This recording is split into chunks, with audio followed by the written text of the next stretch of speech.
kita sebutnya River Cable, itu pabrikan lokal sudah supply Pak. Jadi di Kalimantan ya, di Kalimantan terutama itu sungai-sungainya besar-besar, itu kita sekarang sudah produksi dan sudah dipakai itu kabel sungai namanya river cable. Nah, yang masih bermasalah adalah untuk yang benar-benar kabel laut dengan kepanjangan tertentu tadi itu. Nah, ini sebenarnya kita secara real faktanya kita sudah punya dua pabrik yang ada di pinggir laut, Pak. Jadi yang satu adalah komunikasi CCSI, itu ada di Cilegon, ya, di pantainya, pelabuhannya pelabuhan Cilegon itu. Yang satu lagi ada di Kendal, Pak.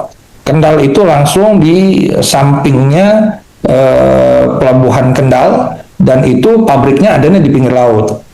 Nah, ternyata masing-masing punya masalah. Untuk yang Kendal itu langsung dia ada di pinggir laut, ternyata dari mulai pembangunan itu tahun 2000 kurang lebih 2019 2018 itu janjinya akan dibikin pelabuhan di situ yang bisa di pinggir industri, sampai sekarang nggak dibangun, Pak.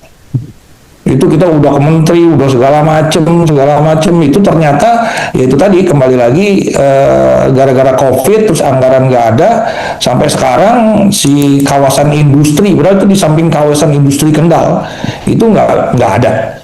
Jadi akhirnya ya terpaksa. Jadi kita bikinnya ya hanya bikin yang kira-kira bisa dibikin haspel. Dibikin haspel sebanyak-banyaknya haspel tergantung diameter. Jadi akhirnya drumnya khusus misalkan itu ya paling-paling ya kembali lagi kabel river tadi 5 kilo gitu ya, 5 kilometer itu mungkin masih bisa gitu ya. Tapi kalau udah yang betul-betul di atas 10 kilometer kita nggak sanggup gitu. Nah, itu kendala di Kendal. Nah, yang di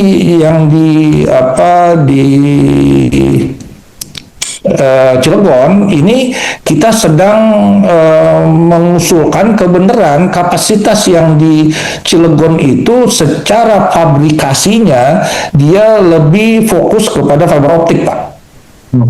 Gitu. Makanya karena fiber optik itu kan kecil, Pak ya. Fiber optik juga kan kecil. Makanya dia sudah bisa supply untuk di Australia sampai 200 km. Itu bisa. Karena apa? Karena memang dia di pinggir pantai, di pelabuhan, jadi dia pada waktu produksi langsung masuk ke dalam seperti apa, kayak akuarium, bukan akuarium ya, kayak